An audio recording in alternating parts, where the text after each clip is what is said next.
And could you talk just a bit? Hi. Perfect. Yeah, no, that's exactly what I wanted to talk about. Once again, we're here with Mary Minton, and she's a magical girl aficionado, panel giver, and student of criticism, I would suppose. So Mary, your definition of magical girls implies this duality, and I absolutely agree that in some way that the characters have um, one one life that's kind of girly and one life that's kind of magical. And then there's Usagi and Sailor Moon, as you say, are two separate entities. Uh, Yes. yeah, Yes. yeah, I'm definitely behind that. But how do you see that? How do you see that manifest in something like Cardcaptor Sakura, who doesn't transform so much? She puts on an So outfit. that's a very interesting example because she lacks that. She absolutely lacks that same sort of, transforming into a separate entity that, has the magical powers.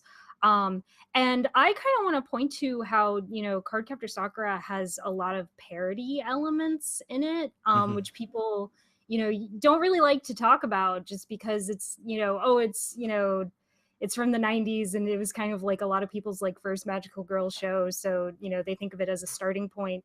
But the reason that her friend pulls up a van full of these ridiculous costumes that she insists she has to wear is because it's poking fun at that sort of stuff that came before it.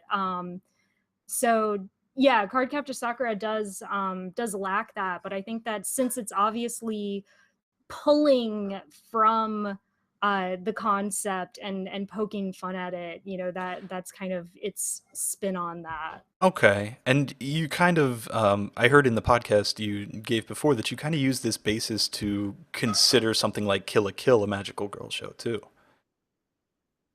Actually, I do. I don't. Kill a Kill doesn't really work from my point of view, because uh, first of all, there is the lacking in the dual identities, but it's not um really like doing it in a way in order to kind of put a new spin on it. It's just kind of doing it for the sake of like homage, in the same way that Kill a Kill is just kind of one big homage to Project Okay. A. Yeah, It yeah. doesn't really mean that it's trying to build off of Project A. It's just kind of tipping its hat to it. So yeah, that Kill a Kill is kind of interesting just in the sense that I almost think of it as kind of like this big parody variety show because there's just so many references, Hmm. and not it's not really trying to be that serious Oh about yeah, it's them. Imaishi taking the piss and the rest of Triggered. Yeah, absolutely. And I think that's like the primary way that somebody should go about interpreting Kill a Kill because definitely, definitely is. Um, Yeah. do you feel the same about Little Witch Academia? So Little Witch Academia for me is that's I did explain in the previous podcast that Little Witch Academia falls into the category of Majoko for me, where Oh right, yeah, magical girl is different from the concept of girl that can use magic, um, yeah. and so the literal just anime about witches kind of genre, that's basically what Majoko is. And there's absolutely crossover between Majoko and Magical Girl. Magical Do Re Mi is a really excellent example of It's a that. great show. Um, but Little Witch Academia is it's very much just focusing on witches themselves. There's so much Hogwarts Oh influence, yeah, sure. like that sort of stuff, and so it's yeah, so that for me that's Majoko. That's witches as opposed to magical girls. Okay, okay. I didn't mean to misrepresent your stance on anything. Oh, it's cool. Yeah, I'm here to correct you, so it's all good. Please do. Uh, I wanna. I want to hit you with my take here on this one All because right. I think this is where you're wrong. Um, so in the magical girl, you have the duality. For someone, just say for someone like Usagi in Sailor Moon, there is this large thing where she is pulled to be this and desires to be this champion of, or to have an adventure, to fall in love with like two guys and like you like and be Sailor V, she's staring at the poster like, oh, I wish my life was like that in episode 1. Yeah. And then she gets that, and then that's kind of much of the conflict in the first season where she realizes like, oh, you have this majestic past life with this prince, but it also brings about all these problems and is really pretty inconvenient, and comes with responsibility. um and and it's only being grounded in her relationships with her friends and just being a having compassion and understanding that comes from the girl side of the magical girl, that she's even able to do, to overcome the evil, or, you know, be the hero that she's meant to be. Hmm. So when I see something uh like a Little Witch Academia or a Kill a Kill, I look at it in terms of uh motivations, or the I call it glamour, the thing that pulls this character into the story and is kind of like the magic and the mystery and the you got to find out who killed your dad, and I want to be Shining Chariot. And then on the other hand, I think you have the relationships that have been built up, and the small moments and the interactions the character has that shape her values, and those are all founded in distinctly non-magical stuff. You know, Hmm. mostly throughout the genre, compassion, understanding, etc. And what makes a magical girl show to me is the pull between those two things. And that's kind of why when people say, "Oh, what episodes of Sailor Moon should I skip to just to get the plot?" I'm like, "No, no, no, no, no, stop! No, the good stuff is the little slice of life stuff.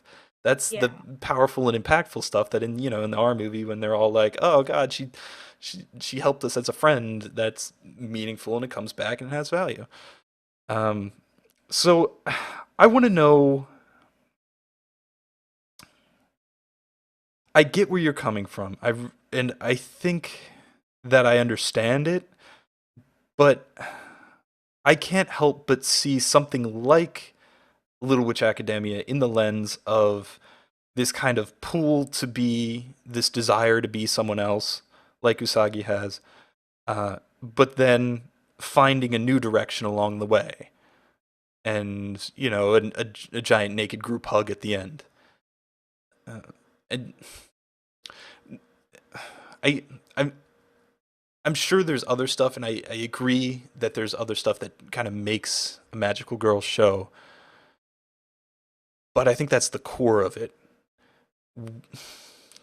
So I think that what you're kind of getting at is like um it's about kind of the self-discovery and the growing Right. up story of it. Is that what you're getting at?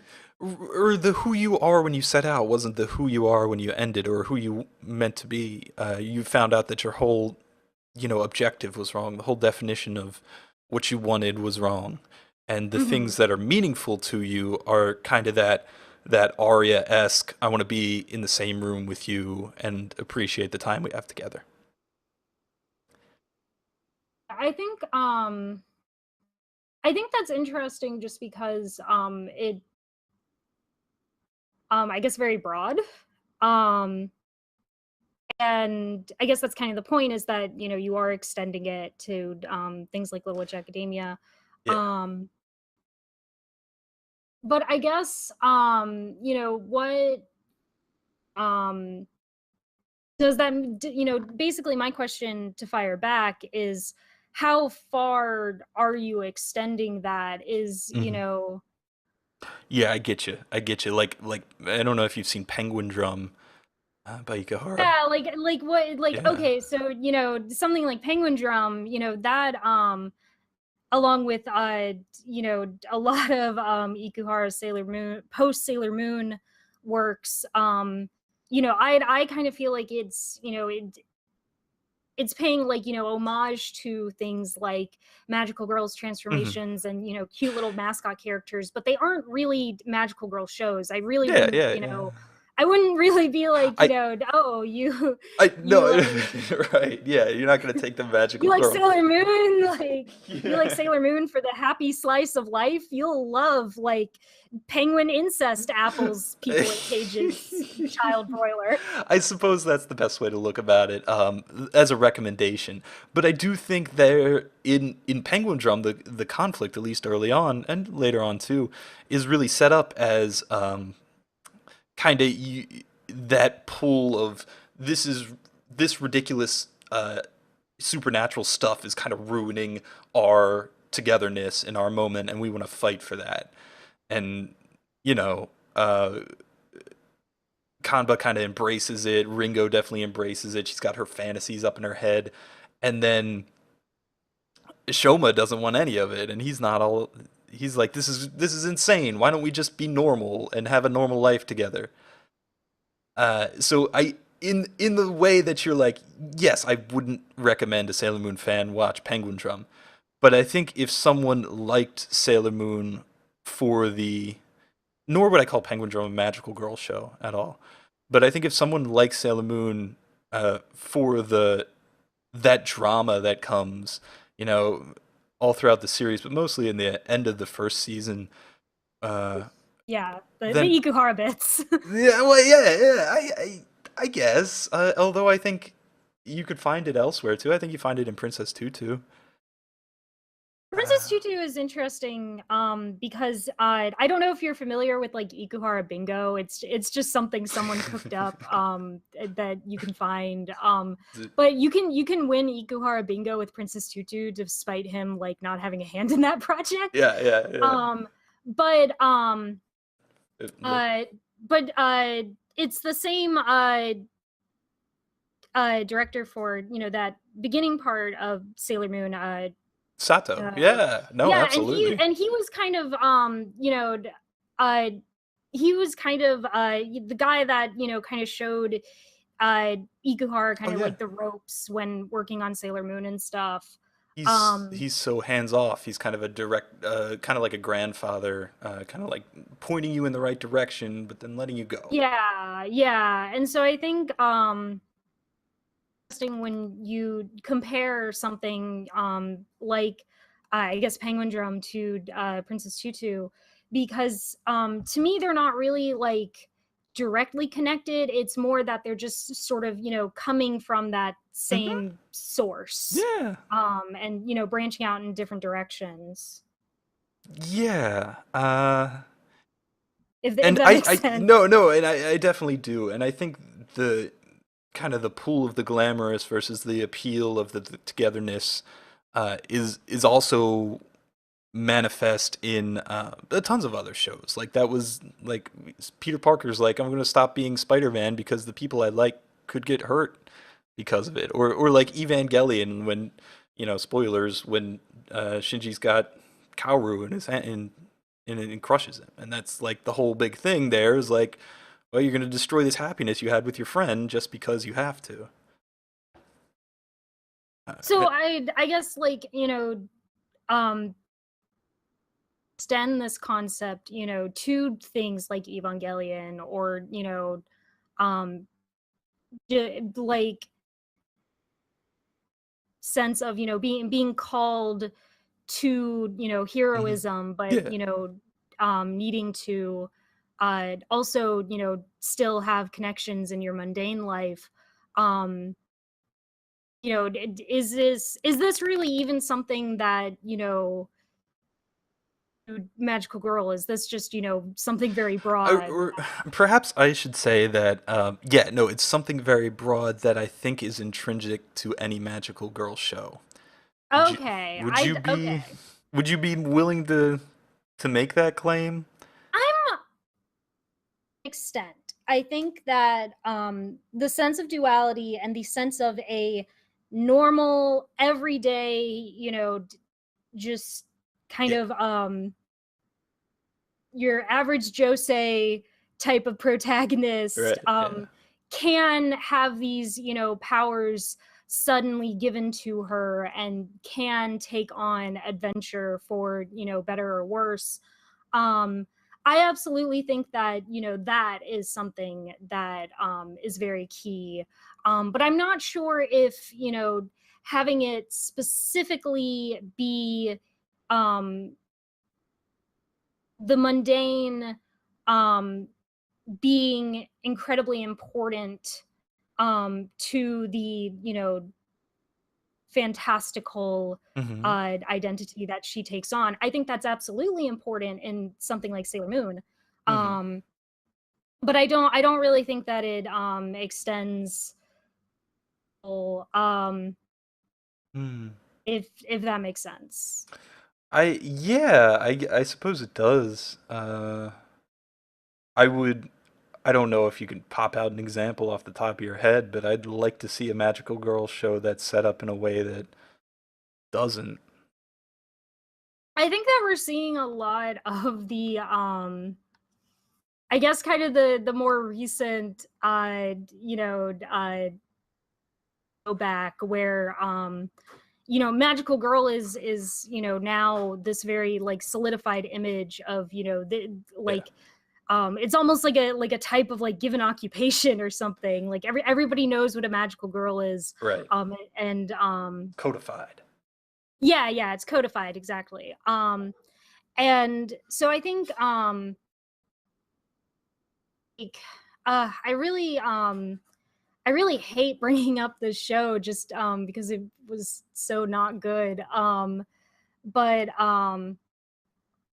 crap, what was it? What was it even called? I always just call it Magical Girl Battle Royale. Oh no! Oh god, the one that aired recently, or like in How the that last year? that's definitely one where it's like, okay, you're magical girls, have at it. Like it, Oh yeah. I mean, yeah, they're I.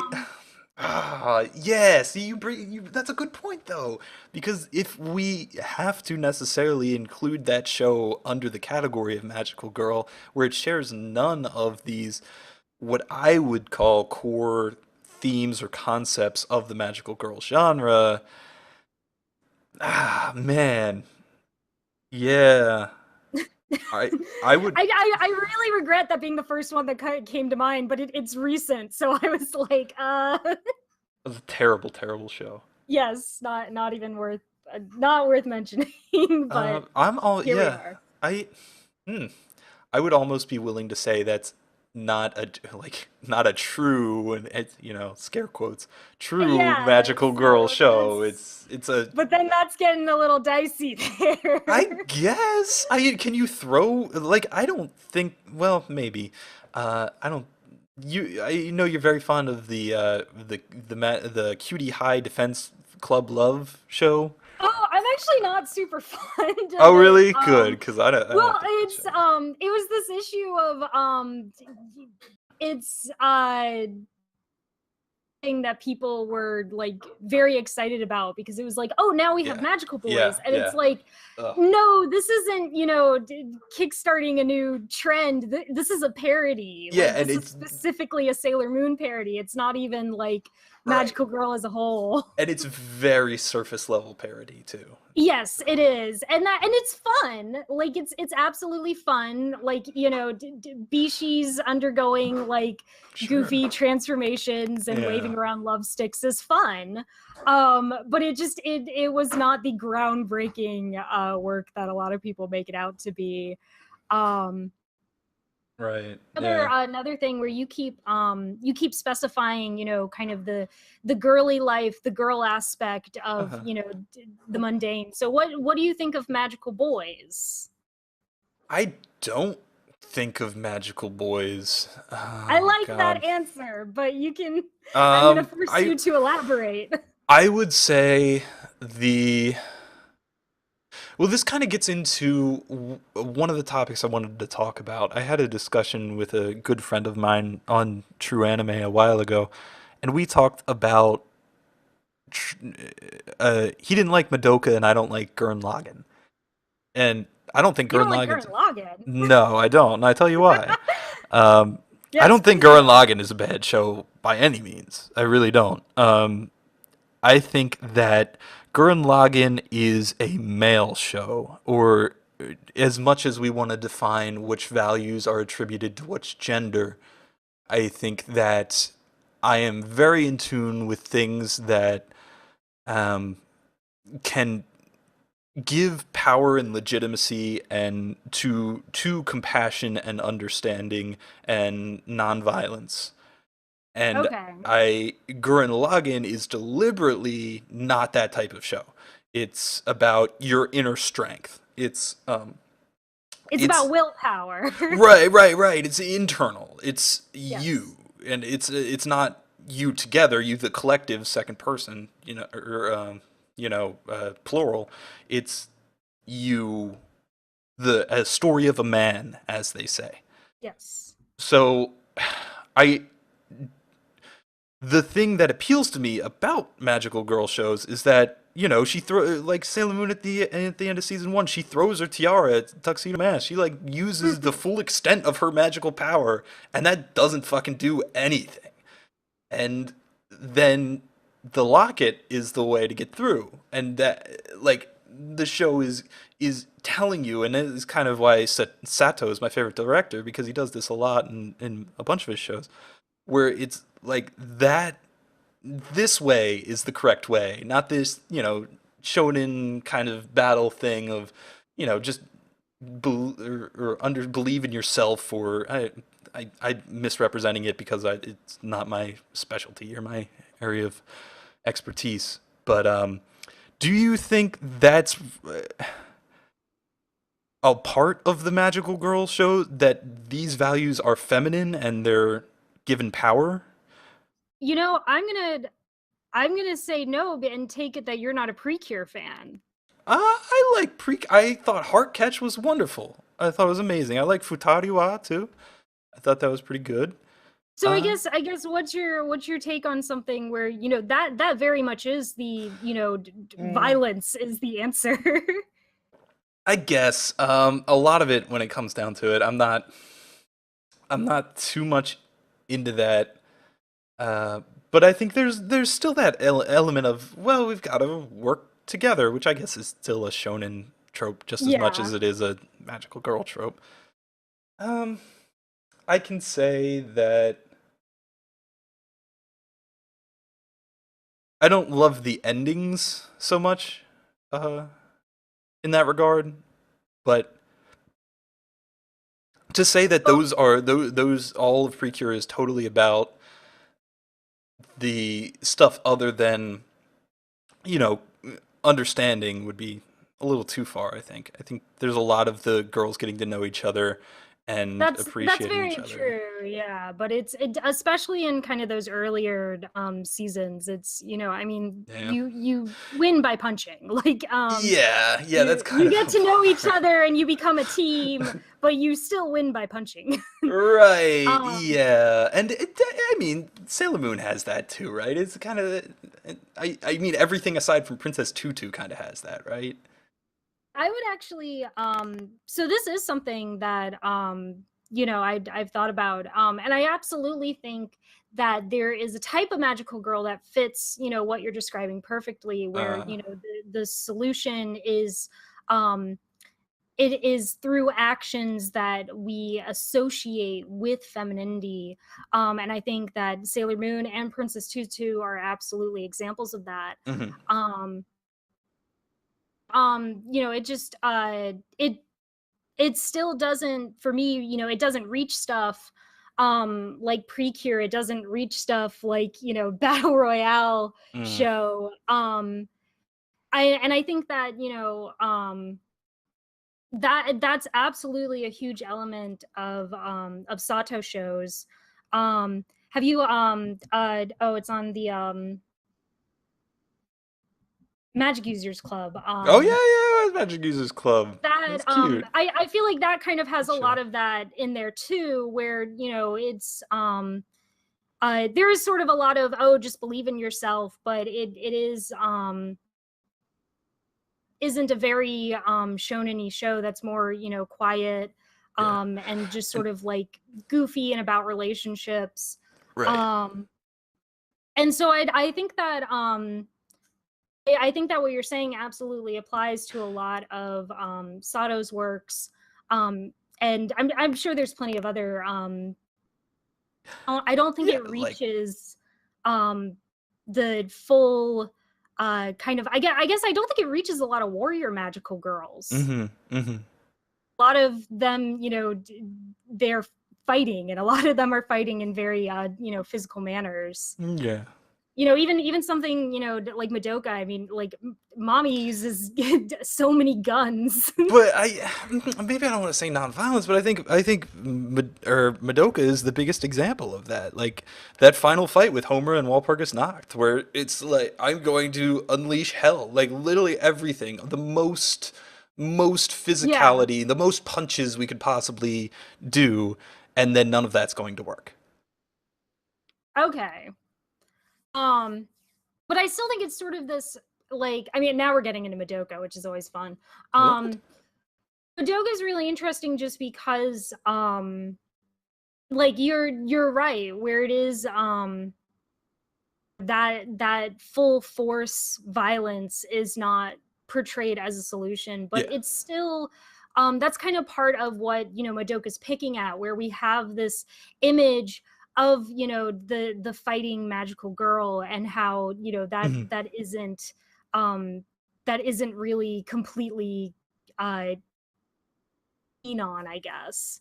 Hmm. um so yeah, I definitely see what you're saying, but I think it only applies to certain shows. I to stay on Madoka for a hot minute. Yeah.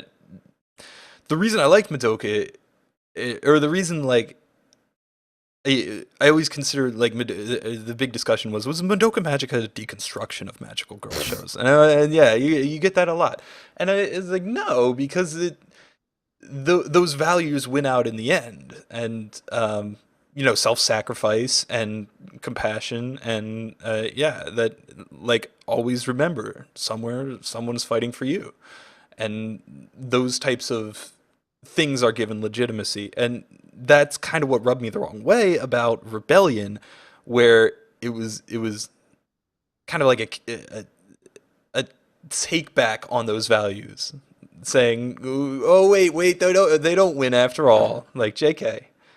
And I actually love Rebellion. And I think that, that's still there. What about Rebellion that takes all that back? um yeah. And so, continue. Did I cut you off at all, or No, no. um yeah. So I mean, it really doesn't, necessarily, win out in the end. And like, um the magical girls, at the end of Madoka, they do still have to fight. It's just that Yeah. now they have a kinder support system. um Right. so it is definitely kind of, glorifying that, goddess motherly, Gothica Hmm. type of moral. But it isn't, it is not the solution, because that's not, the solution to, Oh, I get what you're everything in saying. real life. Uh, The girls yeah. still have to fight. Rebellion happens. It's just kind of the way that they were able to work around that system. I think I get what you're saying, that it's not the ultimate solution. It Yeah. it, it certainly isn't. But then again, I don't. I don't think it ever really is. I don't. I'm trying to think of the endings of a bunch of shows. I I don't think we're looking for absolution here. I don't think it has to be to- totally, but I think that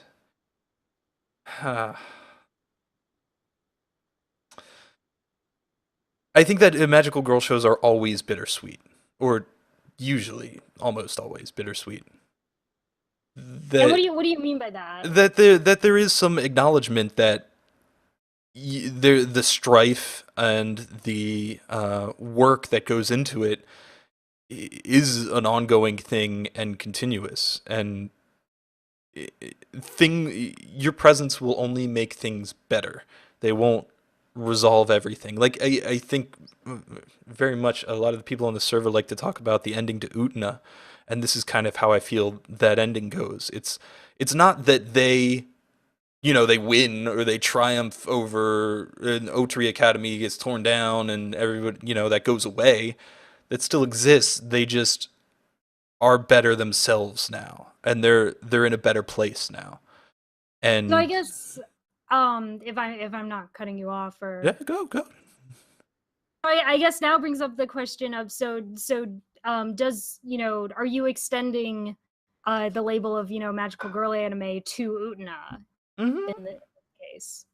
Yeah, and I am, because my definition relies on that pool of I want to be somebody else, like her desire to be the prince, but then realizing maybe that's not the best thing in my relationship with Anthe was really all that mattered, and then Anthe realizing it too and leaving. So Um, yeah, I see it more as sort of, when people love to toss around the word deconstruction, and earlier I just kind of scoffed just because it's such an overused buzzword. it is. Yeah, Um, but I do think that there are some interesting arguments for that in Madoka, but it does. I think it's looking at things a little bit too narrowly when people apply it to Utna, because that's something you hear all the time, where it's like, oh, Utna's deconstruction of magical girl, and it's really more of a kind of examination of shojo as a whole, and magical girl falls under that, and so that's why we get those elements in there. But to me, like, uh aspires to be a prince, she never really becomes one. She right, never, really changes into a new entity at any point. right. And I think that there's a lot of elements of Magical Girl that do get explored in Utna. I think in particular, kind of the concept of like having a familiar. Yeah, Um, it does deconstruct that a bit. We'll go with that. Yeah, it sort of is interesting because it, directs your attention to, the cute little, mouse monkey Choo Choo, but he isn't really the important companion necessarily for, Anthe or Una. Um but think that it plays with a lot of those elements, but I wouldn't really, um, say that Una nor Anthe are magical girls in themselves. Hmm. Yeah. Okay. I. And I Hmm. also thought it was interesting when you mentioned kind of like the struggle of being a magical girl, and how I guess, how do you feel like, as in just the idea of like, kind of like, power comes at an expense, or like, um I guess if you could just like clarify like what I you meant when you mentioned that. Yeah, yeah, and maybe we can segue into something else that I wanted to talk about here. But the the strife in these shows, And I do you mean like which ones are these shows, I guess? Because when I think about that, I just kind of think of like warrior magical girls. I don't really think mm, of the more like 80s slice of lifey stuff. yeah, And I gotta be honest with you, I haven't seen a whole lot before Sailor Moon, And but that's something that I think is kind of a shame. Well, part of that is that's not really a lot of it is not accessible. I mean, like yeah, I have had very negative interactions with people that distribute unofficial translations I read where that post. You had a very strong takedown of somebody fan subbing Little Witch Academia. oh yeah, yeah, because that's as it's it's very very accessible. Oh yeah. There's oh, I can't wait a few months isn't a good excuse to not support an official release where things like things like um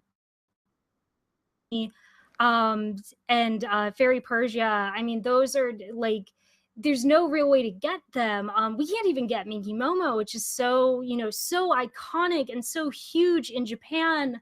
um and like I have like region 2 discs sitting on my shelf just because that I can't watch them. um Hmm. but that's kind of the only way you can get it.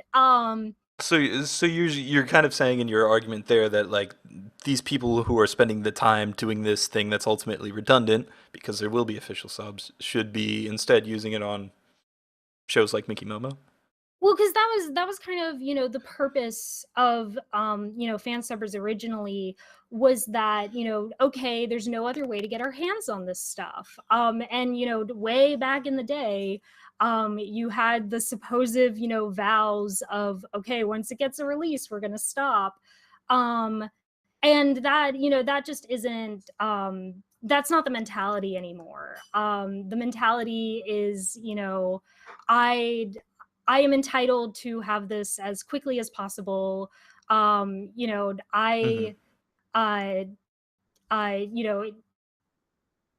backwards logic about oh, official releases aren't a way to cast your vote as to whether or not something is financially viable. um yeah, it's something that is very unfortunate, just because you say things like, well, I haven't seen a lot of pre Sailor Moon magical girls, and part of that is because a lot of them you just can't get your hands on. um and, that being said, it's also a shame um because they are so different. Sailor Moon was really the first major magical girl team. Hmm. It revitalized the warrior subgenre Hmm. that really Sentai. Yeah. yeah, yeah, exactly. Like it Yeah. not that many fighting magical girls before that, and so it that really just gives you a huge blind spot. Uh, um even just checking out like a few episodes of something like Creamy Mommy, I think can really widen just the perspective on okay, this is also magical mm, girl, even though there's no fighting, there's no real expense for her powers. They're given as a reward, which is something that mm, is very common pre Sailor Moon. right. And I s- literally just oh, go ahead. no, I suppose then I wonder if my definition of what a magical girl show entails kind of fades away if it's not just a female protagonist with this type of conflict or theme or resolution. Then isn't aren't our definitions of what a magical girl show is kind of superficial? Then are they just the trappings? I mean, you can kind of argue that for any sort of genre label, but it's a matter of magical girl, we want people to know what we're talking about. Yeah, yeah. And it Use case, and right? Yeah. kind of I think a lot of the issue in kind of contemporary magical girl discussion among fans is that when you say magical girl, people think Madoka. They don't think of, Sally and Akko Hmm. and, and Toei, Yeah. and, very humble beginnings of the genre. Right. Um, and it absolutely changes. Yeah, it is, if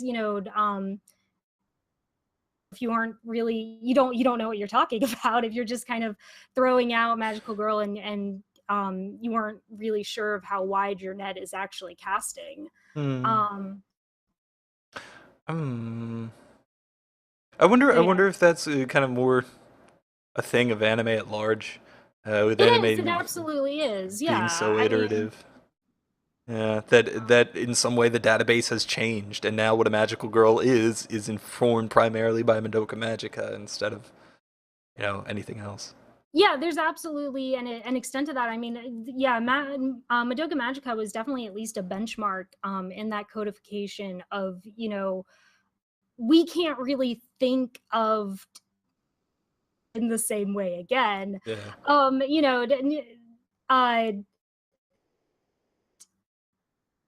dark, but in the sense of it, being some sort of struggle or trap, or, negative Yeah. thing. Double-edged sword, sure. Yeah. Um, Definitely, what we see with this flood of things that, pull from Madoka, Hmm. where, part of that is because, well, if we just pretend, no, Madoka never happened and nobody saw it, nobody's gonna want to watch, uh, Hmm. this, more, um, the older ideas. I think that's exactly what happened, with Fancy Lala, which is post Sailor Moon, and very accessible currently. And was from, a lot of the same staff as Creamy Mommy, and they had, very similar visual style, varied, kind of similar ideas and stuff. Hmm. And it just was sort of this thing where it's like, I think this could have taken off in the 80s, but I mean, it came out in the late 90s, and, everybody wants, Right. fighting groups, and, Yeah. the RPG craze, and all that, so it sort of, fizzled out, and then they didn't really try to recapture that spirit again. Um, so yeah, I mean, it is, it absolutely is something where it changes, but I think that, um, the way that we talk about it um either has to change drastically, which I don't think it will. I think magical girl will always, kind of be the, genre that we associate with these shows. I don't really think, be a concise break, that everybody can agree on, of, oh, that's the old magical girls, these are the new ones. Uh, um yeah. yeah, I mean, so yeah, I think that it's about, kind of, um if people, kind of want to talk about it, in a more serious or analytical sense, to, uh to reach back and look at the history of it, because Right. it Yeah. would be weird to, be talking about, mech in the same sense, but to be like, oh well, but we're not going to talk about original Gundam, because that, Yeah. because that's old, like that, Uh, I I think what we're arguing, I guess we started out from the premise that we're arguing about what a magical girl means, or what the genre tag means. Mhm. But maybe if you like, maybe when they say mech shows, people I don't know anything about mech shows. I'm gonna talk out my ass here, but maybe people mean the mech genre post Gundam, or like we don't want to throw Astro Boy in there even though he's mechanical. Like that's in the same way that And I mean, people that what does anime mean really? It means cartoons that are not like SpongeBob, and you don't want to associate that with what you enjoy. So I yeah, I mean, yeah, a lot of it is just sort of like fans kind of bickering because we're fans. yeah. Like But it would be like modern magical girl, I guess. is it's semantic, right? Yeah, a lot of it is semantics, but at the same time, I mean, you know, we need semantics and we need words to be able to properly communicate. Mhm. So and sometimes it does feel, you know, a little too ridiculous. But yeah, it is just kind of comes down to this thing where, you know, magical girl, if you say, you know, oh, I like, you know, I like the, you know, more quiet slice of life parts of Sailor Moon, you don't want someone to be like, well, check out this, you know, ultra violent thing. Yeah. um yeah, it's a matter of being able to, you know, just communicate with each other. Hmm. Man, yeah, that's a lot to think about, and I think I will go back and watch some shows for more context. Because Yeah, yeah. uh, if there, it feels lacking to me if it's not, uh, if there's not some thematic through line, or Yeah, and that's sort of what I guess kind of like inspired me to like you know, to start kind of thinking about Magical Girl in a more critical sense, just because I wanted the context. Like I wanted to, you know, understand, you know, okay, everybody, you know, talks about transformations, but you know, where does that even come from? hmm. So yeah. Hmm. Yeah, yeah. Hmm. I well, thank you for that, and it's been almost an hour. I don't know if you're still good, if you still wanna, but Yeah, I'm it's still raining and I'm still sick. I'm here. okay, So great. I mean, I won't hold you hostage. Like, No, so no, I just wanted to make sure you were fine. This is I enjoy doing this. So, um, I will actually ask for a small bit of a bathroom break let's do if it. you will oblige. Yeah, absolutely. I gotta myself included. So, be right back. Yeah.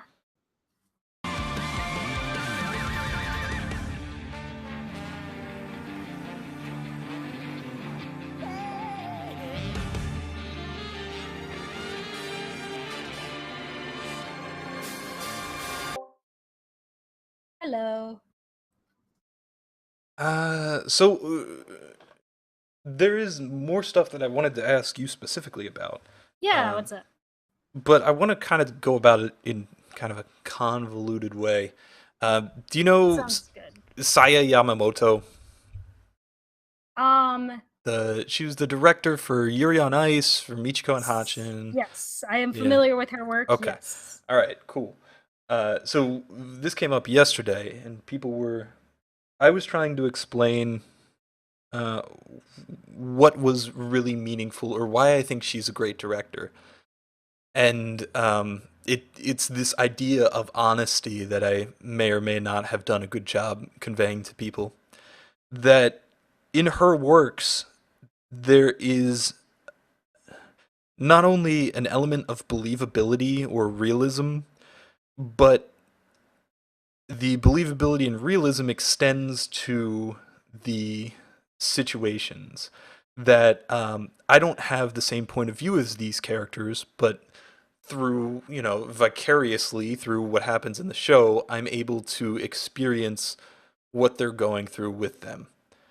And that in and of itself is the draw of fiction in general to me. And absolutely goes about it in a way that makes it easy to get there.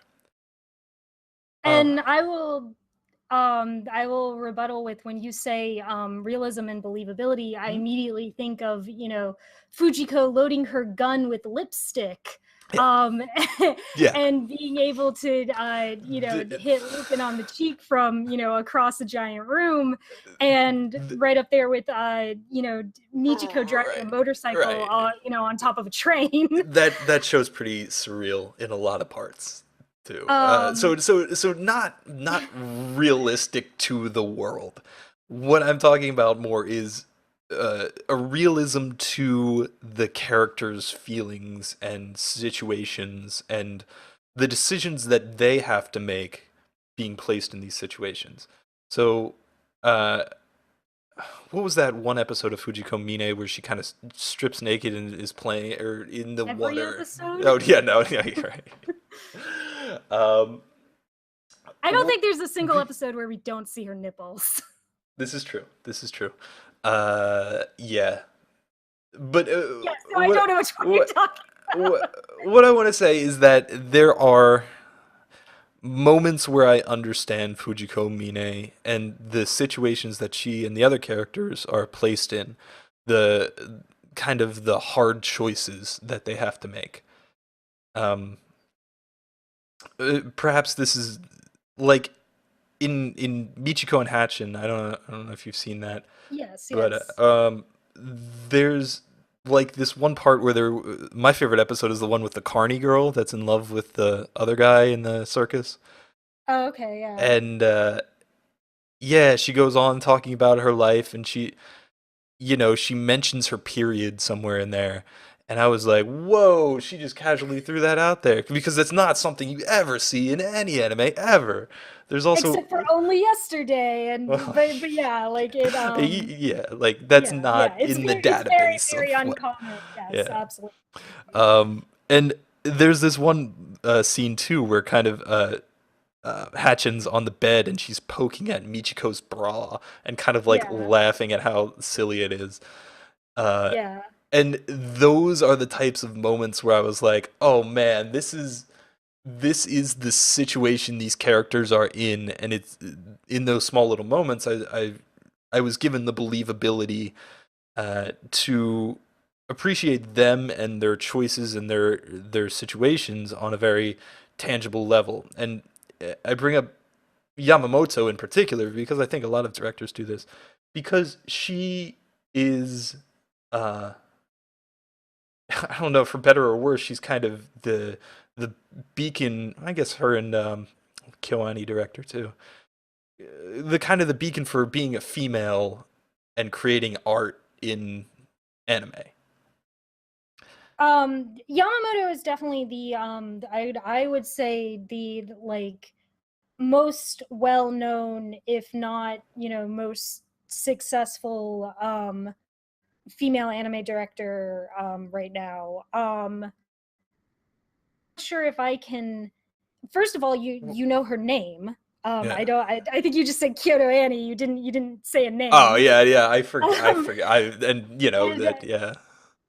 second of all, I mean, she has she's done a lot of work, but she's also has three entire shows that she directed, and that's just not popular shows. I mean, at least like Yuri on Ice just blew Yeah. up to We could talk about so that too freaking out of control. because I'd like to talk about that, but um you know. uh um So So I yeah, guess she's definitely the most successful female okay. So director right you'd now. agree. Okay. I what I wanna ask though specifically is do you I made the claim in the chat that she portrays what it's like to be a woman. At least in Fujiko Mine, we were only talking, or not Fujiko Mine, but well, yeah, also in Fujiko Mine. At least in Michiko and Hachin is what we were talking about specifically. And So I get and do you just mean the acknowledgement of female sexuality, because that's very much what you were kind of talking about with Michiko and Hachin. no, I don't. I don't. Female sexuality. Um, I don't think so much as that. I mean, so much as that is one component of what a daily life of a woman is. I suppose, like, um, that just as much as any person's sexuality is. I'm thinking more along the lines of, can you tell me this compelling story from the point of view of the woman and accurately represent what the woman's life is or what the woman is going through. And that's your question, if she accomplishes that? I Do you think that watching something like Michiko and Hachin is an accurate representation of being a woman? I think the main issue with the question is that it's, is this very like, deductive state. And that, Michiko and Hachin that really has, two, three um memorable female characters. Hmm. I do not think that, three compelling female characters can, portray what it means to be a woman. Oh, not Um, in the totality. No, no. I mean, I suppose that's not what I'm claiming at all. okay, yeah, God I forbid. was a No. little, so Um, yeah. no, no. I'm saying these characters are selected, just as any other characters in any story are selected, and then we're put in their story, in their lives, in their, and we see the world from their point of view, and it goes for various degrees of realism and believability depending on the character, but the we always come from their point of view, and I got the notion from watching Michiko and Hachin and from like Yuri on Ice too that I'm seeing this from this character's point of view, and the things that happen are given as much importance as the characters see them or the characters feel them, and to that degree something like sexuality is just another factor in their daily lives. um And so um, not representative of all women, but these characters who just so happen to be selected and just so happen to be female, I was making the claim that it it does a good job of representing them as people, and Michiko's hot-headedness, and all these different aspects of them. are you just asking if they're well written female characters? I suppose. I don't know. What do you? Yeah. I would say for something like Michiko and Hachin, I'd that is my favorite of Yamamoto's shows. And yes, I think that the way we get to know the characters and um such a fascinating anime. For me, primarily because it doesn't take place in Japan. Yeah, yeah, that The setting's only pretty cool. other anime that I So can think of that takes place in South America is Cities of Gold. I haven't seen Um, it.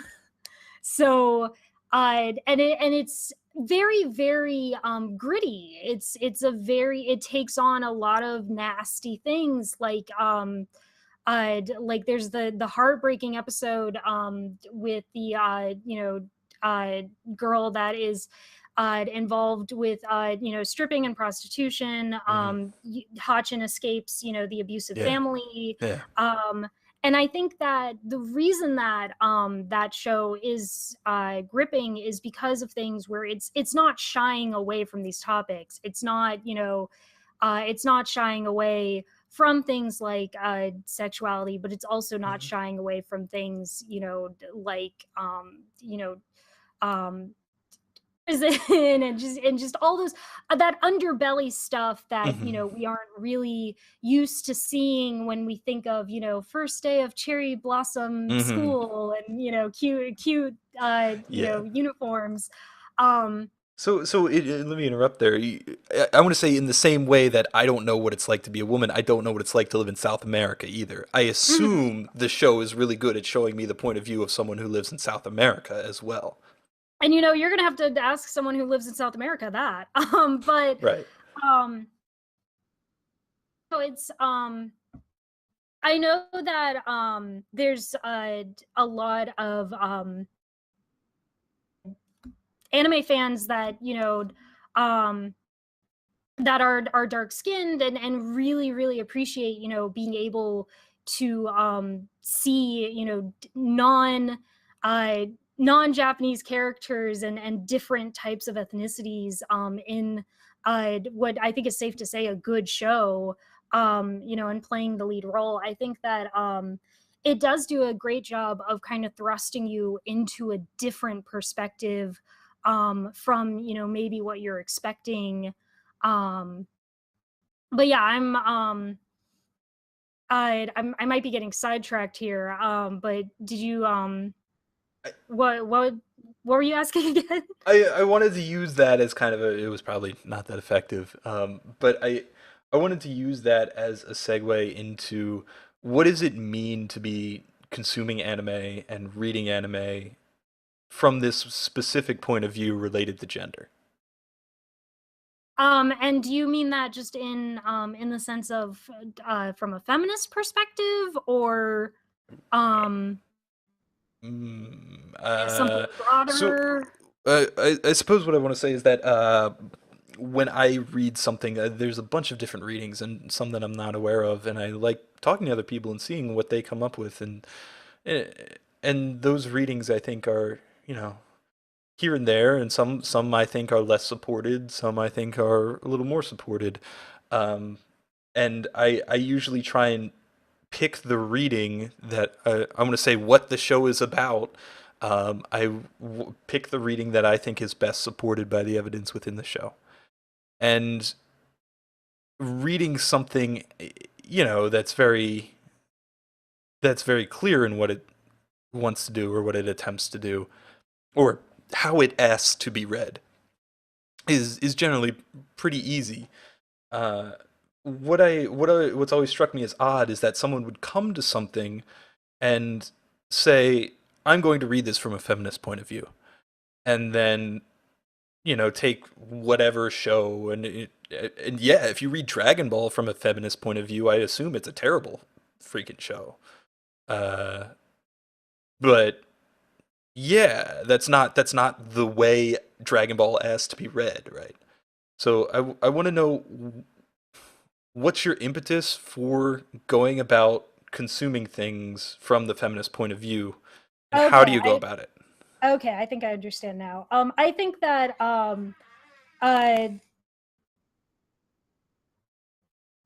I think what you're talking about is basically like American fandom and Kill la Kill, um, where Kill la Kill in no way was any intent of being read as feminist, and yet people just had a field day with that, Oh, and you with very very mixed results, because that's really not the context of why it was made and how it was made um does not fit very neatly into any sort of feminist message.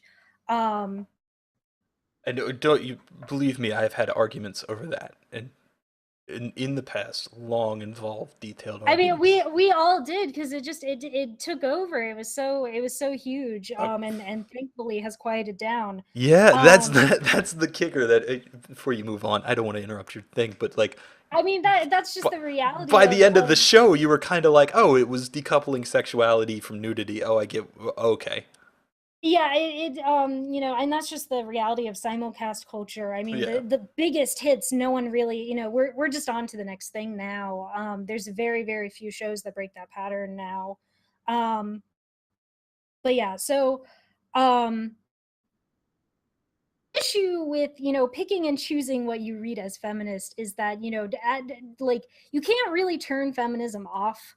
Mm. um so absolutely everything I do is from a feminist perspective, and that is something that I try to rein in when it comes to my blog posts and whatnot, because I mean, you gender is something that is so relevant to just culture as a whole, that it's relevant to everything, because if there are um male and female characters, then that means that sex and gender is somehow Yeah. a Even part of that. And if there is only one sex portrayed, then gender is still a part of that, because it's like, well, why is it only one, why yeah. isn't it both? And so and then there's also the And issues with and uh, you're or go ahead. sorry, just to say that that's just through osmosis. That's inescapable, right? If you're portraying a human being, then Yes. you know, it's just something that we like, you know, just anything else is gonna you're gonna have assumptions based on who this character is. If he's a high schooler, and then you know he's gonna have this quality and this quality, and Yeah, Yeah, basically, absolutely, everything can, be read from a feminist perspective, sure. but there is kind of the issue of, should it be? Right, right, right. That's what um, I'm asking. Yeah. yeah, and I think that there's a meta discussion. I think that, you can talk about how uh, ignoring like kind of the contents of Kill la Kill, how it's a show that's pretty much created like by and for men, and then kind of what does that mean in the larger sense of women working in anime and women in different career fields in general. But if you're only talking about how are we going to pick apart this show, focusing in universe, um you're not going to be able to make very strong arguments for everything.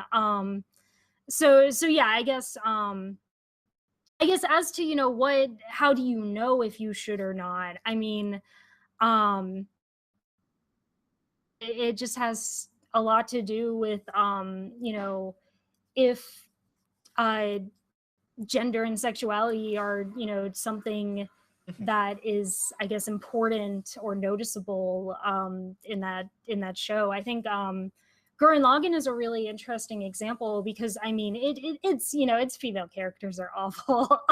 All like Yeah, three pretty of much. them did like and then a few more in the background.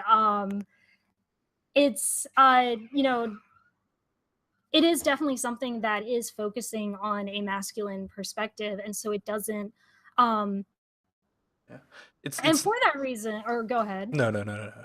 No. And for that reason, it comes off as sexist just purely because it's um from a masculine viewpoint.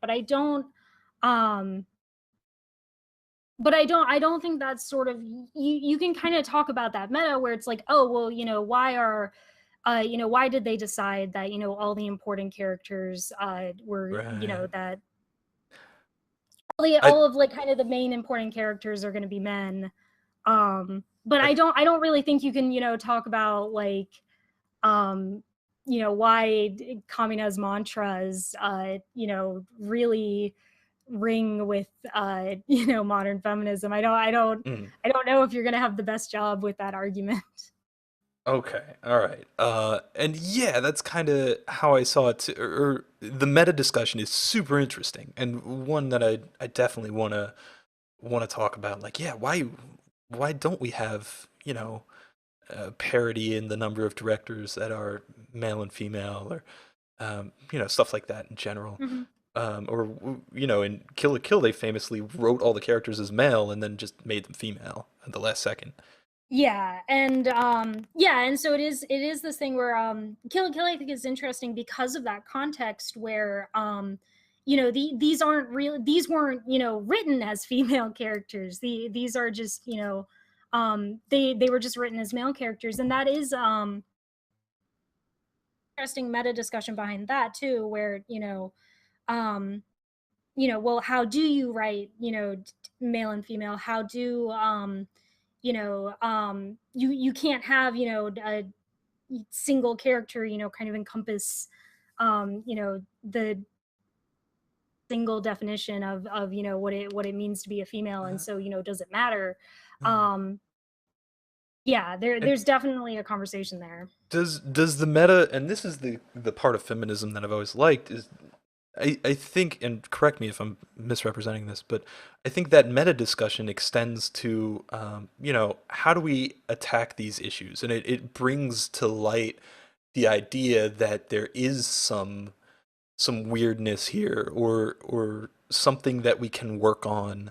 I think, for example, I was big in the Smash community for a while, and they had a Smash Sisters tournament, and where it was only female entrants, and then people got upset about that, but I was like, no, that's great. That's helping bring up the parity, and Yeah. if that's something, shedding light on these types of these types of issues. I think where I've always got confused with feminism was that part where you're trying to shove that square peg into the round hole and saying, Yeah, like reading Dragon Ball as from a feminist point of view, where it's like, yeah, that's pretty bad.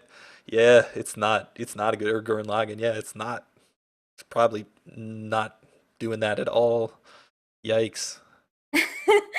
um yeah, I mean, you can't really write a paper on it, but definitely the meta discussion is the most important part. And this is actually something that I think that especially kind of like almost like nerdum as a whole, when it talks about things like sexism, we focus so much on the narratives and so much on fictitious women and not on the actual women, whether that be creators or people who are being denied the opportunity to create. Mm. Yeah, that really is something that is very frustrating, where media and the way that women are portrayed in it is very much symptoms of the issues. And so, you can look at the symptoms as much as you want, but you need to have that meta discussion if you want to talk about, feminism that applies to real women.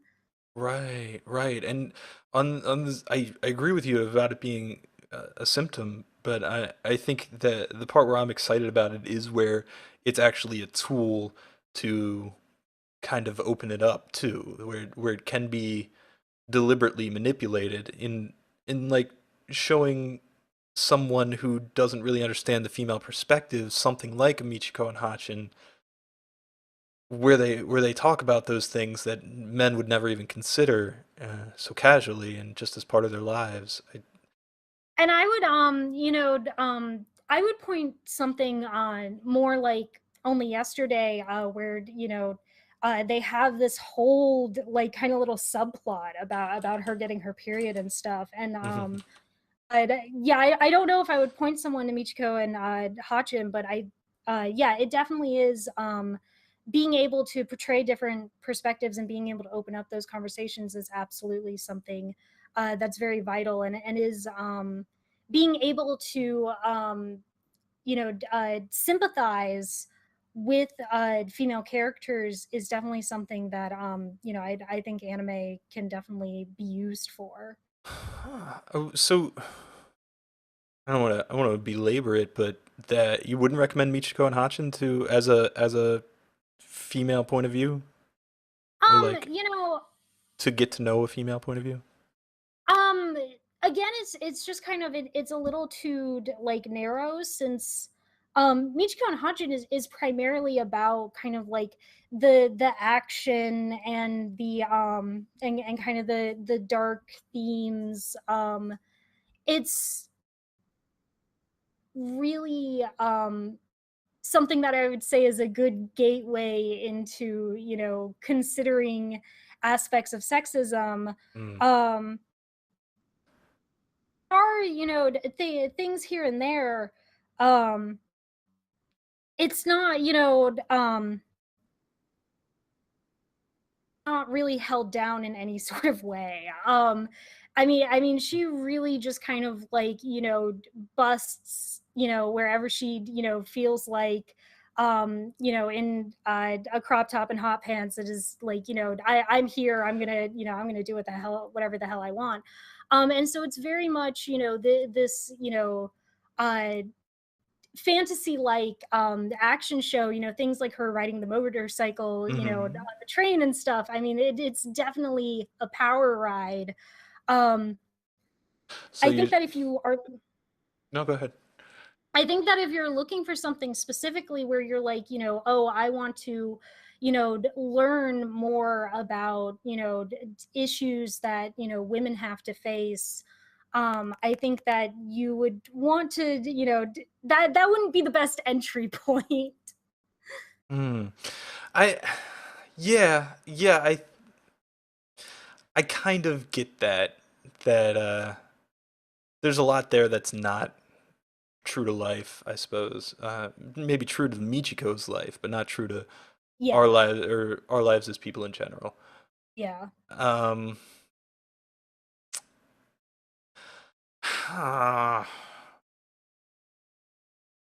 I I was going to interject there and I forgot where I was headed with it.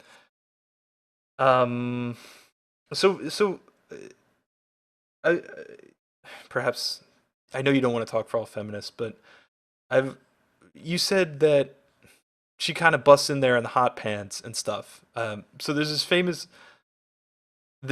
bit in Sailor Moon. I think it's Supers when they're like, you go about saving the world in a mini skirt, and they're like, yeah, we do. And it where do you come down on it? Because you don't want to speak for all feminists, but like on, I guess, assuming those traditional female like pink and colors and going that sort of way instead of like a Laura Croft, she's just got guns. Um, K- so k- this is something that I think especially stuff like Sailor Moon, like Princess Tutu, like Shugo does a good job of, where it takes these things uh, that we associate with femininity, makes puts them in the heroic light, but also kind of like the practical sense, where something like Sailor Moon, they're all running around in mini skirts, but that in no way inhibits them when it comes to mhm, saving the day. right. And there's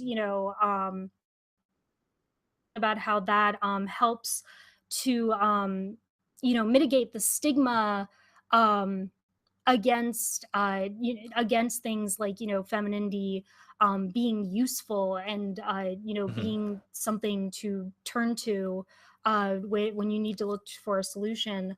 Um and so this is a pretty like deep topic. If you don't mind, it goes mhm, away some, please. like the grand majority of things that have to do with feminism.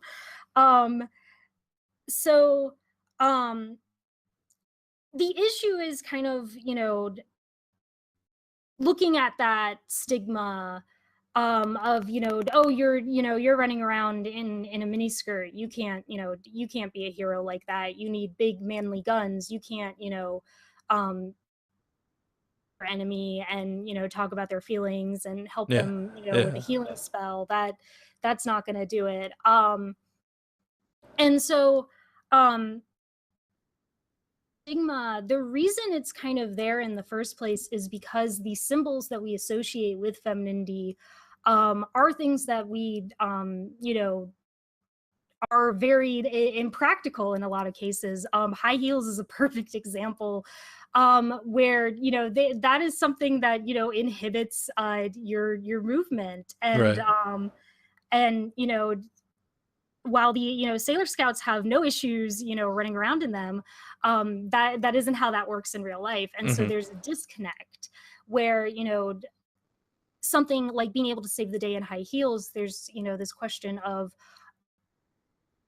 is that really something that would work in real life? Is that stigma deserved? And the ultimate answer is like, it kind of depends. If we're talking specifically about high heels, then the answer is yes. That's not practical footwear. Mhm. But with something like a skirt, that's kind of like, well, no, that's like, that doesn't really inhibit movement. I mean, the Romans fought in skirts. Like, Right. it's It's quite not. useful. Yeah.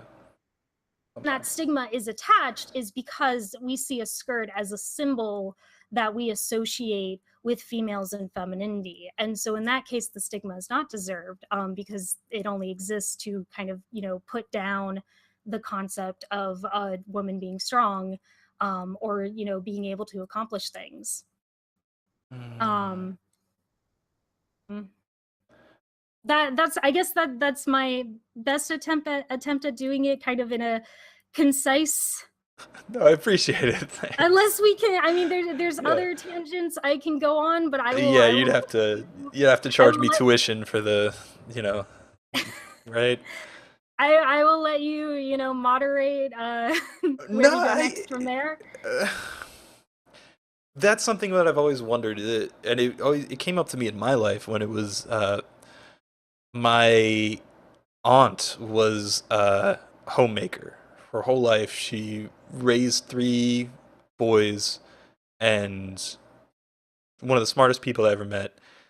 And she just chose to be a homemaker her whole day or her whole life. And this was years and years ago, but she told me that she caught such hate from from other women, I guess, I don't know, in the name of feminism or just hate from women in general, that because of what she chose to do, like you're establishing the patriarchy. You know, you can't have your man go out and work and Is it okay if I ask sort of what decade this, yeah. the majority of this was happening? I only heard about it after in the 2000s when I talked to her about it when I was older. But my cousins are my age, so it would have been raising Like, kids in the 90s. okay. So a very very shallow look at the kind of timeline of feminism in America. Oh. Um the A lot of sort of, so specifically in the 80s, there was kind of a lot um of push put on things that lined up uh with gender roles. And then in the 90s is where we kind of saw that push giving way, and we entered what's referred to as the third wave of feminism, where it focuses a lot more on personal choice, so that the fact that she chose to Mm. be a homemaker, um, and things like that. Kind of a common response, but it's not just because of oh, you're giving into the patriarchy. A lot of it has to do with um, socioeconomic status, where how lovely to have the choice to do I want to work or do I want to be a homemaker, to not Mm. absolutely need that income. um and so I guess that's what that makes me think of, is that that's probably where some of those feelings were coming towards. um Oh, gotcha, gotcha. yeah. There's also kind of a whole issue of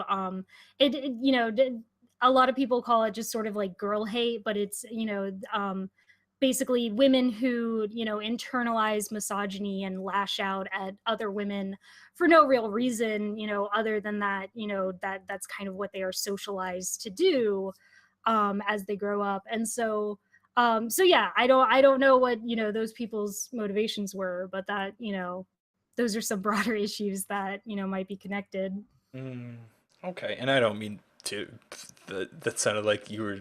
I don't mean to, you don't definitely don't need to make excuses for those people or that Oh, I'm mindset that not was going around. Like, need an excuse. I'm just saying that that's very much you know I guess why it's just sort of I mean, we're getting very far away from anime. yeah, But yeah. yeah, like that's just tribute that sort of story to. So yeah. So feminism now is more in a place where I I don't So I dug us into this hole, so I'm that, gonna have to I don't keep shoveling. So I just want to know I just want to know how I should look at feminism and how I you know what are the points or what are the and again I'm so making you answer for all feminists and I'm sorry. I'm not answering for all feminists. I'm giving Okay. you my take and my Gotcha, gotcha, understanding. gotcha. Um, but just quick crash course. You know, uh, Feminism started with things like started in kind of the more documented sense of women wanting the right to vote, and Right, things like sure. the suffragettes, and that's what Yeah, we yeah. consider to be the first wave of feminism. um, and then and so then when you think of kind of the 60s and 70s and all of the social unrest at that time, we get a lot of authors um, that are writing a lot of books that are pointing out a lot of qualities when it Hmm. comes to sex, and that's sort of the image of burning bras, and that that's Gotcha. sort of Yeah. 1960s 70s sort of kind of feminist, that's what's referred to as second wave. Uh, And so the first wave and second wave had issues the same way that all sorts of sure. If you social think about movements it do. in a, like cultural revolution, it's Yeah, breaking the eggs to get. formula. There's Yeah. no real way to get it right. Yeah. But yeah, so the one of the main issues with the first wave was that it was incredibly racist. You think of like, oh, 1920s, women got the right to vote in America, and white women White did. I women. mean, Yeah. like, Yeah. yeah, I mean, it's something really absurd where I think we didn't. It's like the entire, all women in the U.S. could vote. It wasn't until like the 1950s or something that they, were able to work out, being able to include racial minorities and whatnot, which is really absurd to think about. But yeah, Yeah. so really, really racist. That was kind of the main issue. Um, the second wave also had some issues with racism. A lot of it had to do with how, specifically, Black women just did not have the same reach. They just didn't have um, the same the same sort of stage to stand on, I guess, Sure. to have their Yeah. views get out there. There's also a lot of issues with homophobia. I'm trying to remember now. It's like lesbians were referred to as like the Lavender Menace. Like there's Oh lots of very wow. silly old Okay. timey Yeah.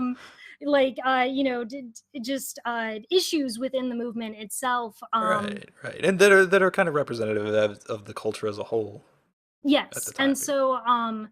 and so in the 90s we see this transformation into the third wave, where it's the third wave is trying to accommodate all that. The third wave is where we see intersectional feminism, and that's basically the idea of like, well, since my situation is different from your situation, my feminism is going to be different from your feminism.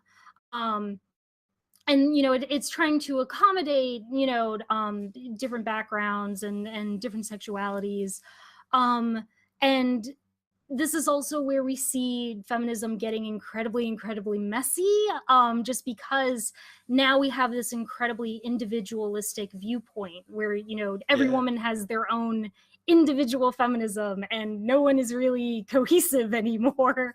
Oh, okay. As so And then we get things like internet feminism, where you have people who haven't uh read the literature that's kind of the basis of what they're trying to talk about, and things just get really messy. So that's sort of just a very simplistic um Gotcha. things. Okay. And That. I don't remember what I was using that to springboard off to. I was like, I should explain this first and then talk about this next thing, and I don't remember where it Sure. Sure. No, that's only for my personal edification. Like that I I never took a class in college and I only got it through like the Tumblr culture in its actually most say that distilled like. Hmm? I would say that if you'd and you really should just um start doing the research yourself. I mean, there's so many books. Feminism is for Everybody is a really good one. But like they're like if you just kind of like um doing that research on your own, that's actually going to be a lot better than like me trying to like, Yeah, spiel yeah. as fast as I can. And and it's also, something where it's very, very positive when, men take it upon themselves to learn about it themselves, instead of just not to inhibit this conversation, because I'm happy to talk to people who will listen. But yeah, just kind of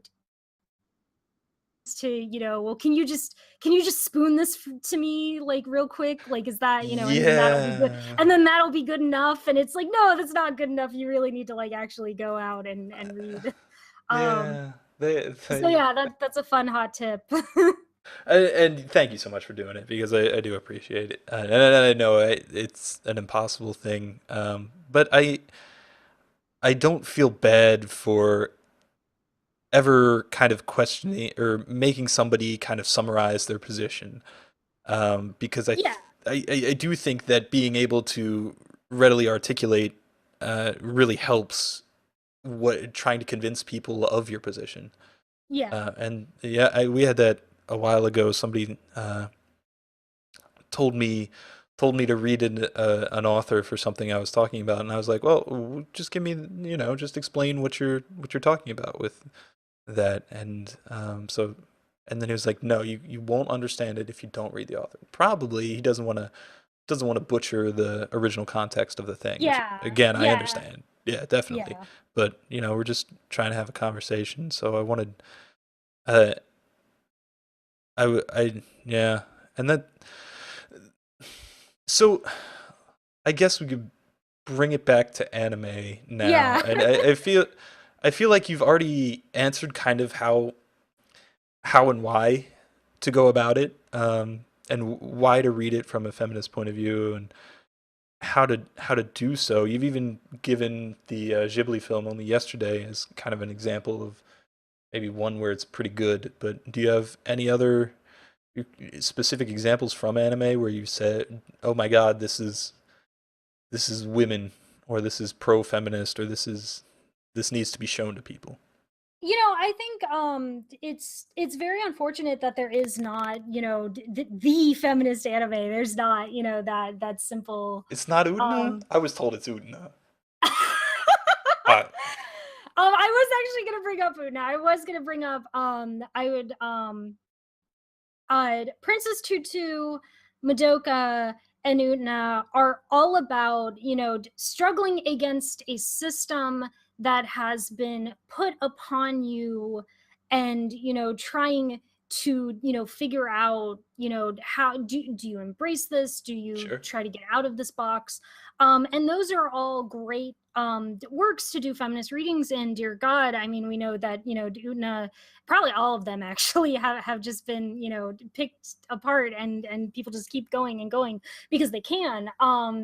And Yeah, Udna is a great one, because it does have a lot of things, like especially things that have to do with manipulative sexual relationships, Hmm. abuse, being told, you can't wear a boy's uniform, you're a girl, Right, right, and that's the reason, because you're a girl, right. like um So is it only the negative aspects of femininity or the feminine experience that can be highlighted? Do you think, or do you? um I would say that that's when it comes to feminism, that definitely is the focus, Sure, since sure. it's about Gotcha. um Yeah, that meta the thing of like bringing awareness and, trying to yeah, but change. yeah, and sort of the feminism exists to address social inequality due to sex, and like that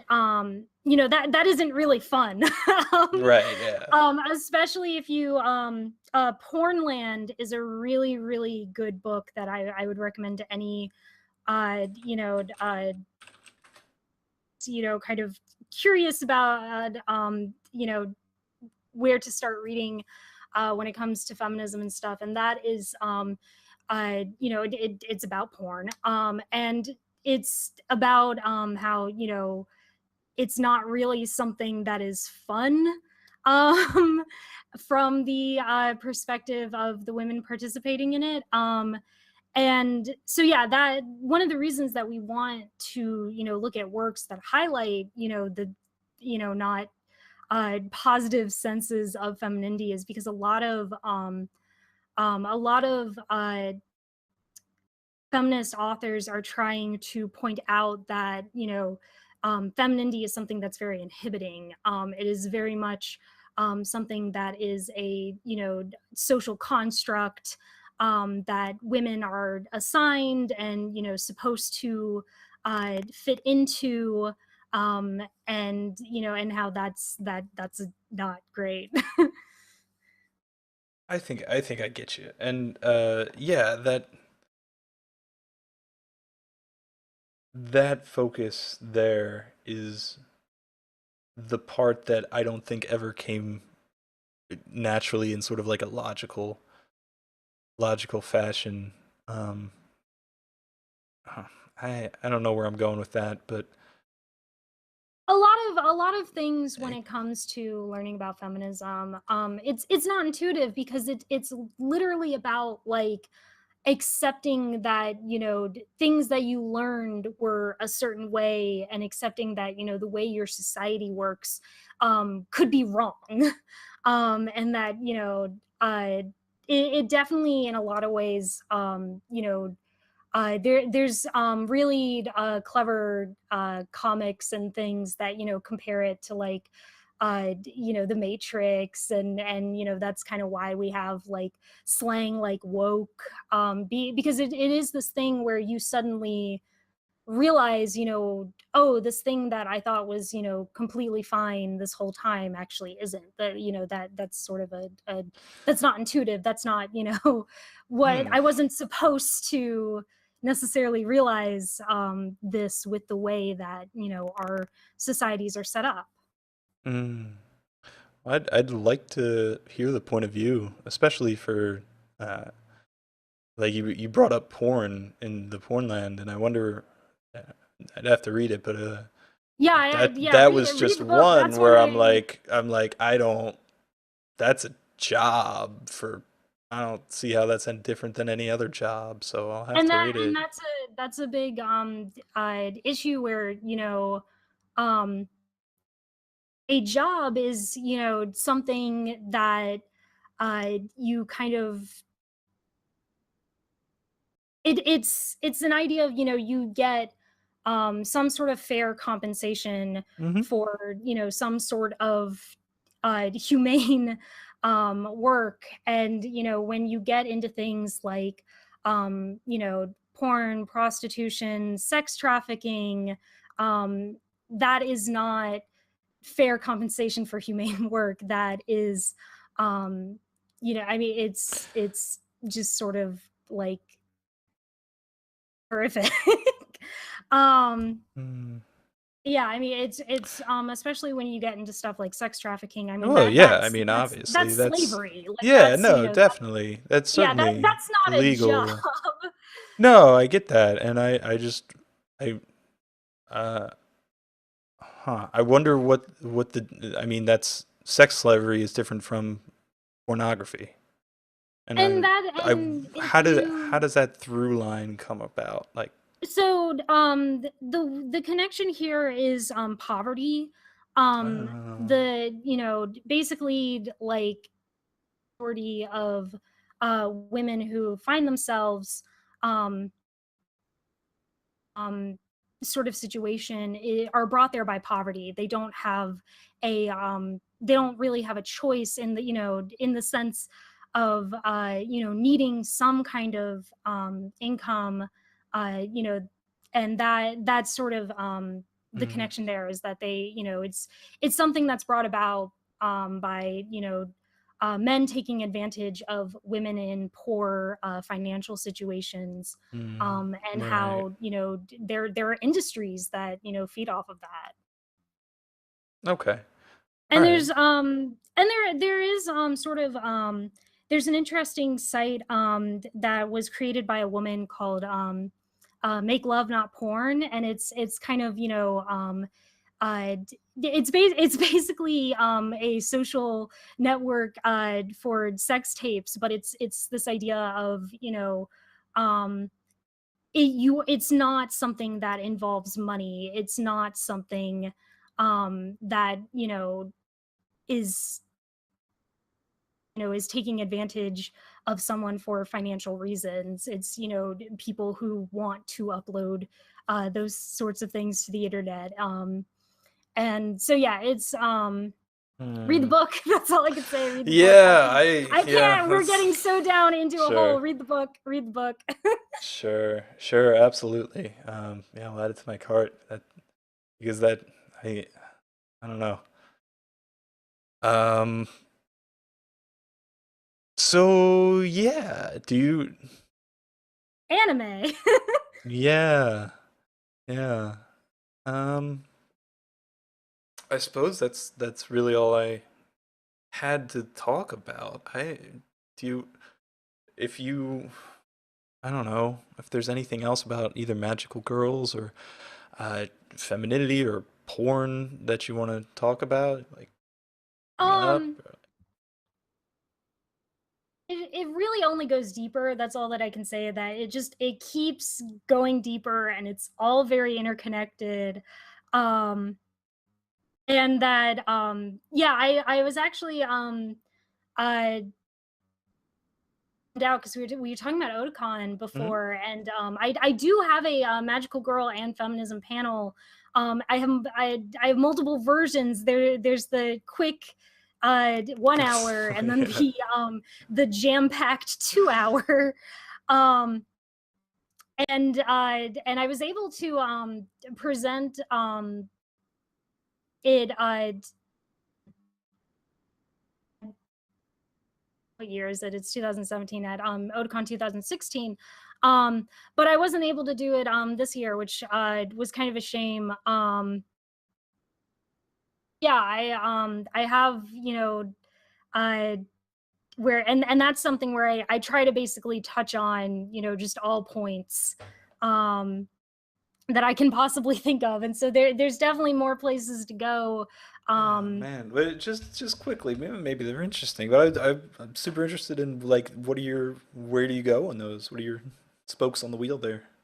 I just try to cover, as much as I can, and sort of basically the idea is like if someone comes in and they, have a question that is very specifically, magical girls and feminism, I try to think of all those questions, and then I try to answer them, and then at the end Uh, people have more questions that I try to answer. um and so yeah, a lot of the sort of things of, putting femininity in this practical light, saying, you can be a hero in a mini skirt, mhm. lots of stuff like that. Okay. um Lots of stuff about weaponized femininity, which is a little bit of a buzzword. Yeah, um I've heard that. and and then I talk about moe. I talk about things like Kill a Kill and Panty and Stocking, and kind of, sexualized magical girls. I talk about hentai very briefly. It's not 18 plus, and so but I do, touch on it. Yeah, I just try to cover everything I can in the Oh slot I man. am given. Wow. And it's yeah, I Uh, wasn't able to do it this year, and I've actually been I really like paneling. I've been doing it for a while. Yeah. I also mentioned that, I'm actually kind of cutting back from cons in the future, and so um that's very bittersweet, just because I like paneling a lot, and there I have panels that I didn't even get a chance to debut.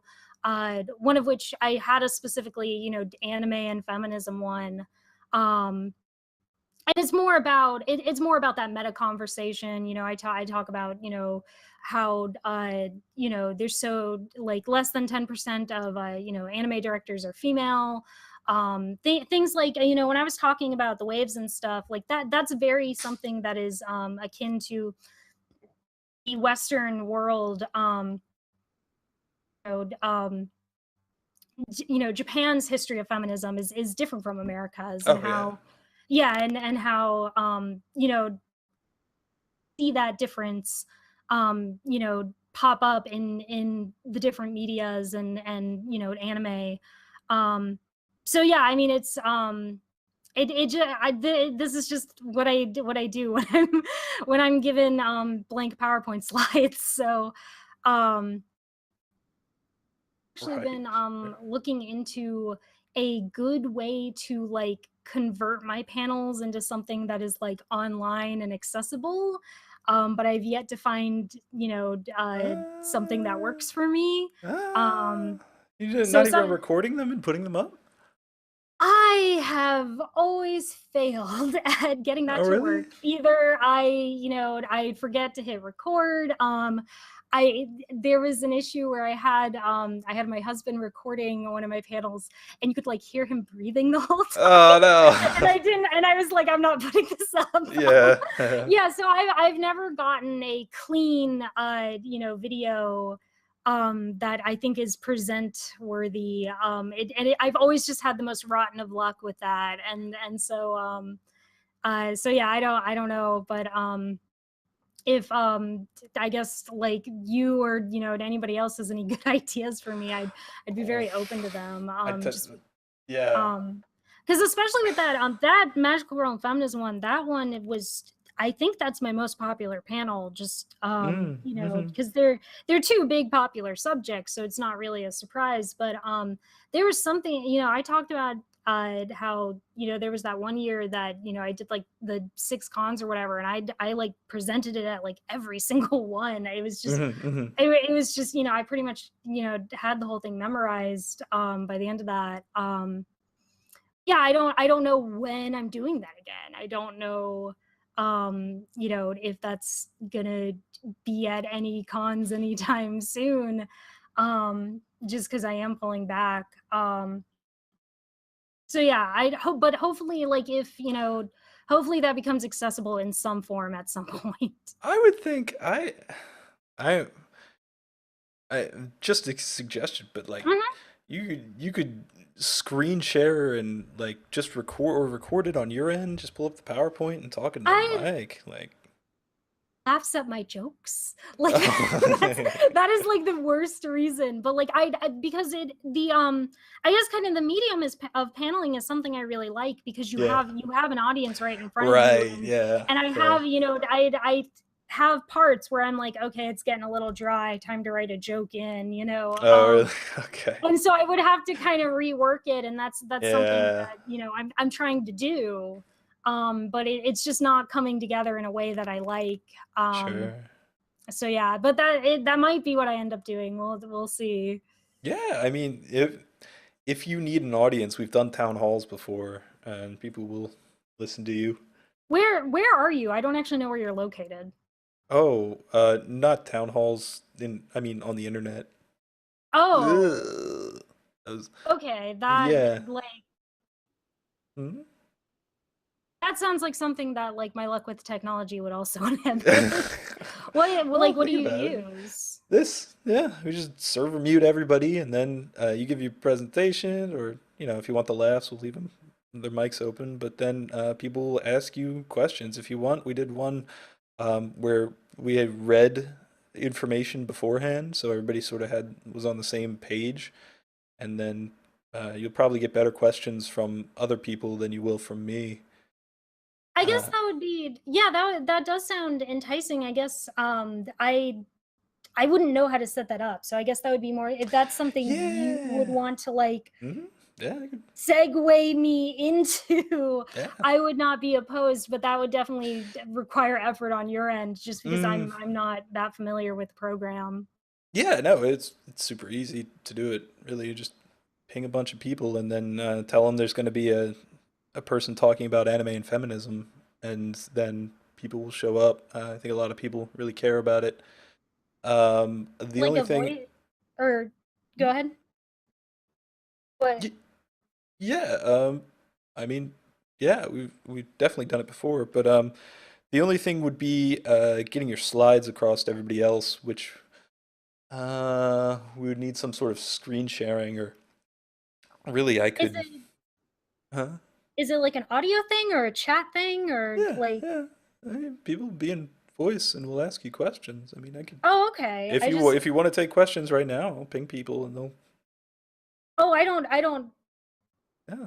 I Uh, mean it's and your program, I guess. It's yeah, no, it's basically a community. Any aside, this is a private channel, but anybody can hop in and talk. And we've talked, we've watched movies together, and talked about in depth things pertaining to anime.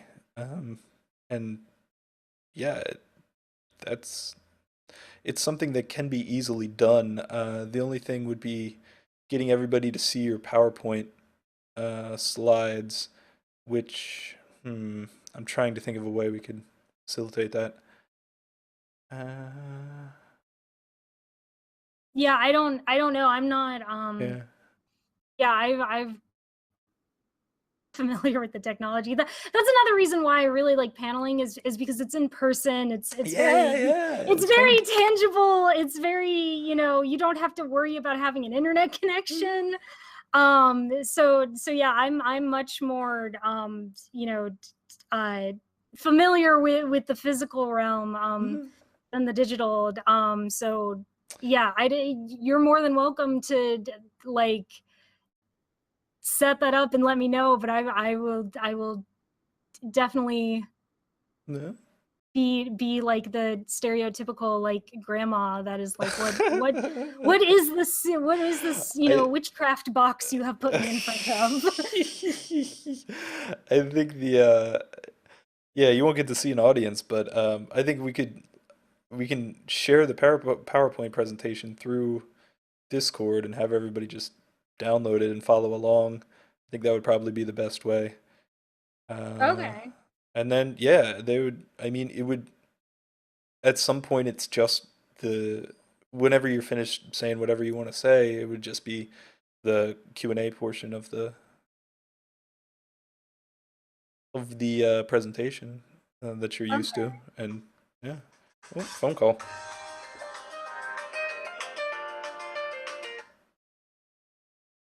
Oh, sorry. I'll call him back. That might be an omen, harbinger. Gotcha. But yeah, we can definitely do it sometime. I will like ask people, see if they'd be interested, or would you want us to either read anything or like have questions specifically about feminism? I'm sure I people mean, bring them. I guess it's more I guess since it is accommodating to whatever people want. Yeah, I don't I don't know. You if you give me a link to click on that takes me to a place where I talk to people that are listening, I will do Mhm. it. Okay, all right, great. Yeah, that can be very easily done. So yeah, I'll make an announcement probably in a couple weeks, maybe a month or yeah, sometime just in the let future. me In yeah. Are you good on the weekends or like I don't know what your I class am good on is? the weekends. I am not good on Mondays and Thursdays. Okay. But most other days, All right. I within like kind of Oh yeah, and if you reasonable. have exceptions or anything, I'll definitely run it by Yeah, you, of yeah, course. yeah. But yeah, weekends are usually a okay. All right, cool, cool. I think a lot of people would show up. They'd like to do it. Yeah, and Uh, it'll be a new experience, so that'll be good. yeah, definitely. Um, but do if I could ask of you, please do follow me on Twitter so I can send you a direct message, and then uh, Oh, do I have to follow you to do that? yeah, it wouldn't let me send it to you otherwise because I don't, Oh. there's like some stuff that I'm like, I should probably directly communicate with her. Um, okay, then But I otherwise, guess I'll do that I then. appreciate it. Thanks. And then we can coordinate it. It'll be fun. And I think people would like it as well. Have some good questions. Better questions than I would have. Yeah, I hope this wasn't too like overwhelming because I know we got away from anime and No, and that's that was objective 1A or 1B. 1A was talk about magical girls and that definition that I thought I had a different stance on than you did. And then 1B was to I don't know much about feminism, and I'd like to ask somebody who apparently does know. Yeah, yeah, and I think finding people that would be able to come up with uh whatnot. But I think also, if you want to look into anything, and then get your own questions of, oh, I looked this up, but Hmm. did, do you have an opinion on it? You like Yeah. that's cool too. All right. Cool. Cool. Cool. Cool. Awesome. Well, thank you so much for coming on and talking. Appreciate it. And Yeah, I I hope that it's it made some sense. uh-huh. Yeah, absolutely. Definitely did. And yeah. So just to confirm, oh wait, um just to confirm, have you seen all of Sailor Moon? This is for um server purposes. I am unsure if I have seen the whole thing from exactly beginning to end, but I have definitely seen the like grand majority of it What in about like, Sailor Stars? oh yeah, All yeah. the all right, Like all right, okay. All right. yeah, and like movies, and yeah, like I'm Gotcha. familiar with Sailor Moon. It would be Okay. really weird Yeah, it for would me to be. be like, I like magical girls. What's I I've never seen assumed, Sailor but I don't. Moon. Talk to people, and no, that's only for because the only people that get a pink name on the server are people that have seen all of Sailor Moon.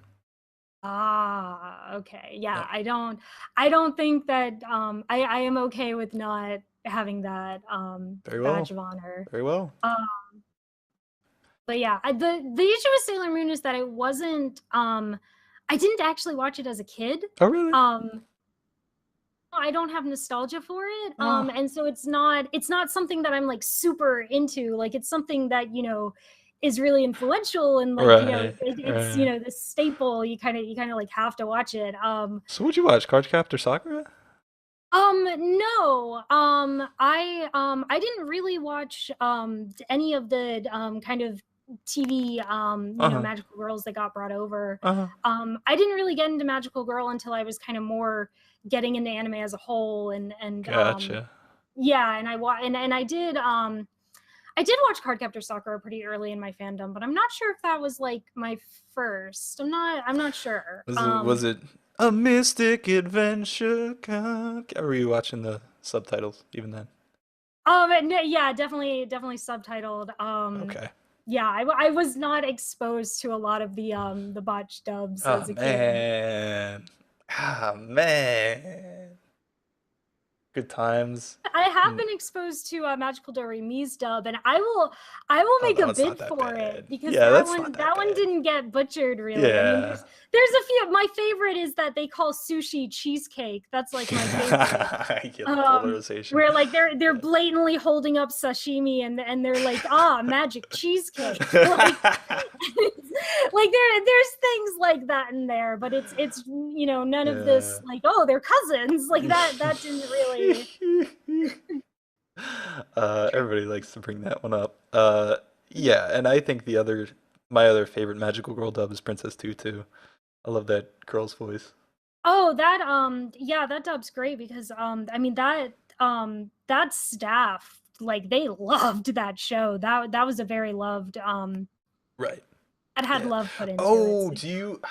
Oh, I mentioned in passing, but I donated a lot of money, way too much money, to the Aria dub Kickstarter, and I just want to bring that up. I don't know if this goes up on YouTube and anybody listens to this at all. Go donate to the Aria dub. This is Nozomi. They do great work, and Aria is by far the best show ever made. That's it. That's my spiel. Putting it in there. It's the best, and I'm gonna get my copy signed by Junichi Sato. So, woo.